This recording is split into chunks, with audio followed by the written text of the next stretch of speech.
If you believe for 1 minute that you are not, why do we allow our politicians to make laws that perpetuate a society of victims? In your own life? Hey, you're not going to pull that one here.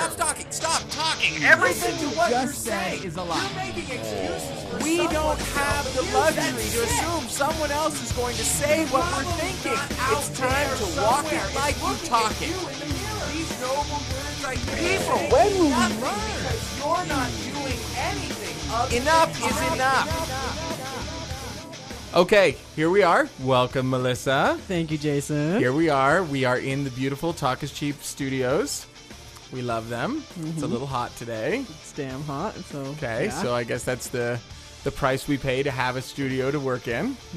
So this week, I was kind of just open to talking about whatever comes up, as we always do. You know, we kind of just wing it as we go. And so something that came up that I was interested to ask you about. Okay. Dun, dun, dun, dun. Exactly. I wanted to ask you about a text message that you sent me yesterday. Okay. Oh, Jesus. It was not actually about Jesus. Oh, unless it was. It might have been. Exactly. So this text message... I would like to preface this by everyone knowing I did not know he was going to bring this up. I just didn't. Okay, so here we go. We're all along for the ride.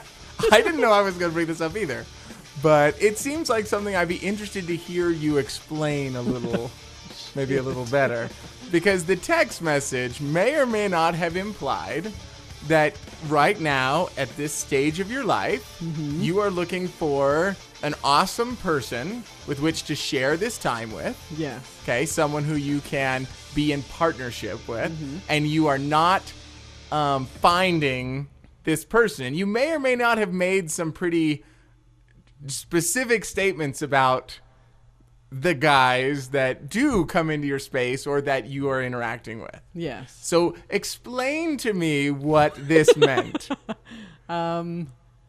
It meant exactly what you said. I'm frustrated with the men in my current experience. I want more than they're either willing or capable to give at this moment in their life. Okay. In many facets of the relationship. Okay. So there's some sort of disparity or whatever that word is. Well, and even on the other hand, there's much more of me that I can give that I don't because they couldn't handle it. Okay. So how do you know that? Because they can't. Have you destroyed a man with your awesome sensuality? Like he literally just burst into flames in front of you? So you've been dialing it back?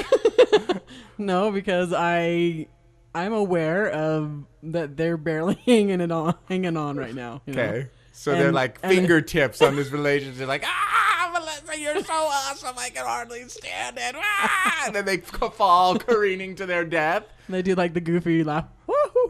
Yes, as they careen out of your life. Okay, yes. I'm getting it. Yeah. So it is dialed back quite a bit. Well, I get that. Okay, so let me just stop you here because I'm interested. You've said two things that kind of interested me. Okay.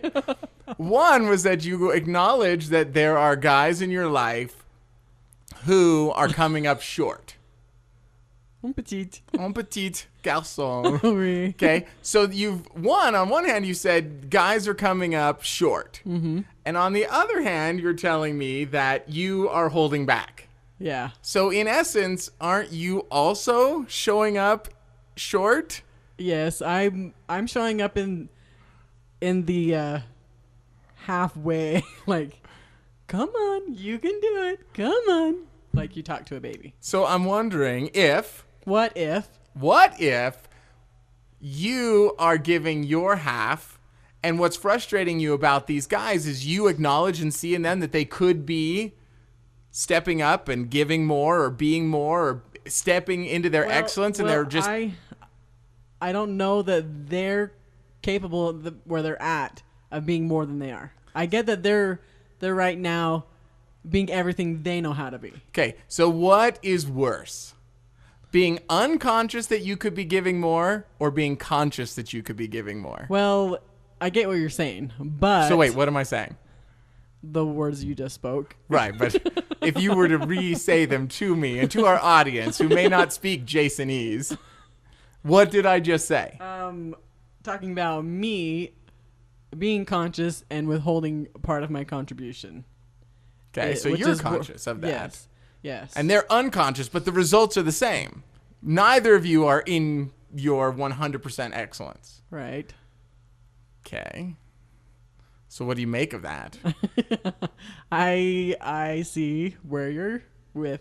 Because I get that what you're going through is not very different from even what people experience in married life. I get that. Yeah. Totally. That even once someone's married, they start playing the compromise game. And instead of being 100% of their magnificence and their awesome and their full excellence and all that stuff, they decide to pull back because they don't want to intimidate or hurt the feelings of the other person. And all it ends up being is a relationship of two people who are selling out. It's true. Who are not being their full excellence. Now, you're at the point where you're looking for someone, but you're looking for them from the space of half sell. No. You know, discount bargain basement. No, I don't feel that at all. Okay, so... No.